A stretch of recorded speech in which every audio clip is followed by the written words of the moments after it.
da Verdade. Devocional de 23 de maio. Uma questão essencial. Em chegando o 7º mês, e estando os filhos de Israel já nas cidades, ajuntou-se o povo como um só homem em Jerusalém. Levantou-se Jesua, filho de Josadaque, e seus irmãos sacerdotes, e Zorobabel, filho de Sealtiel, e seus irmãos, e edificaram o altar do Deus de Israel, para sobre ele oferecerem holocaustos, como está escrito na lei de Moisés, homem de Deus. Firmaram o altar sobre as suas bases, e, ainda que estavam sob o terror dos povos de outras terras, ofereceram sobre ele holocaustos ao Senhor, de manhã e à tarde. Esdras 3, de 1 a 3. O Senhor havia despertado o espírito de Ciro, rei da Pérsia, para que deixasse os judeus voltarem à sua terra e reconstruírem o templo. De igual modo, ele despertou o espírito de um remanescente por ele escolhido, para retornar e encarar o portentoso desafio da reconstrução. Chegados lá, a primeira providência foi restaurar o altar dos holocaustos. Era o 7º mês, que tinha uma dupla importância na história dos filhos de Israel. Primeiro, conforme lemos em Levítico capítulo 23 e Número capítulo 29, era quando se celebrava a festa dos tabernáculos, na qual eles relembravam os anos da sua peregrinação do Egito à terra de Canaã. Nesse mês, o 1º, o 10º, o 15º e o 21º dias eram exclusivamente dedicados ao culto que, na antiga dispensação, era oferecido através de holocaustos e sacrifícios. A festa propriamente dita era celebrada entre o 15º e o 21º dia. Durante esse período, os filhos de Israel deviam habitar em tendas feitas de ramos, como explica o Senhor, para que saibam as vossas gerações que eu fiz habitar os filhos de Israel em tendas, quando os tirei da terra do Egito. Eu sou o Senhor vosso Deus. No verso 43 de Levítico 23. Mas havia outro evento importante ligado à data. Aquele era o mês em que Salomão havia inaugurado o templo, conforme 1 Reis, capítulo 8, versos 1 a 11. Agora eles estavam lançando de novo as bases da casa do Senhor, que era o centro da vida de Israel. Dois fatos devem chamar nossa atenção no texto da nossa devocional. O primeiro é que na obra de reedificação de Jerusalém e da comunidade dos repatriados, o primeiro local a ser reconstruído é o local de culto. Jerusalém estava em ruínas. As lavouras das quais dependia o sustento deles estavam devastadas. Contudo, eles entendiam que antes de se edificarem as casas e de se preparar a lavoura, era preciso lançar as bases do altar dos holocaustos, lugar onde continuamente eram oferecidos 2 cordeiros, um pela manhã e outro ao final da tarde.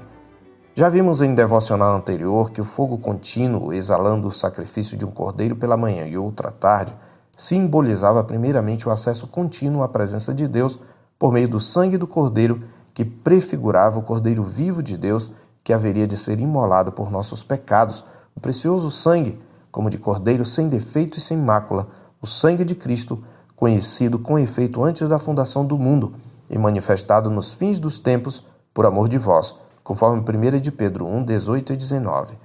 O fogo também indicava a celebração contínua da presença de Deus, por meio da adoração, bem como a consagração total de Israel ao Deus presente no meio do seu povo. Firmar as bases do altar antes de qualquer outro empreendimento, portanto, era reconhecer que a primeira atividade a ser restaurada era o culto solene. Aliás, este é o objetivo claro enfatizado no livro de Esdras. Leia o capítulo 1, versos 2 e 3 e o capítulo 2, verso 68. O segundo fato digno de nota em nosso texto é que eles ergueram o altar e prestaram culto ao Senhor, ainda que estavam sob o terror dos povos de outras terras, como diz o verso 3. Seguindo o sistema litúrgico instituído por Davi por mandado do Senhor, tão logo os alicerces foram lançados, os sacerdotes e os levitas, mediadores do culto, começaram a louvar com suas vozes, com trombetas e símbolos, sendo acompanhados pelo povo, conforme os versos 10 e 11. Infelizmente, o terror dos povos os fez interromper, sob ameaça, a reconstrução, conforme o capítulo 4.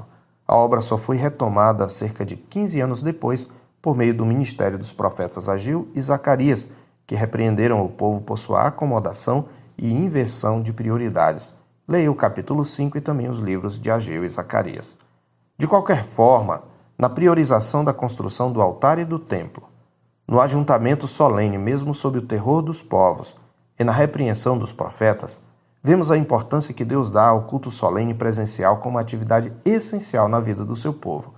Esta é uma verdade muito oportuna para a igreja nestes tempos em que se discutem questões relacionadas ao culto presencial em face do terror criado por uma calamidade mundial que não deve ser desprezada, mas que também não pode se tornar um laço para a igreja quanto a minimizar a importância do ajuntamento solene. É certo que, como diz a Escritura, Deus não habita em templos feitos por mãos. Verdade reconhecida até mesmo por Salomão em sua oração de inauguração do templo. Mas de fato habitaria Deus na terra?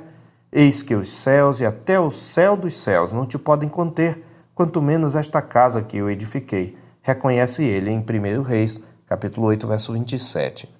Também é certo que já chegou o tempo em que a adoração não está mais circunscrita a um lugar, mas os verdadeiros adoradores adorarão o Pai em espírito e em verdade, como ensinou Jesus à samaritana em João 4, 20 a 24.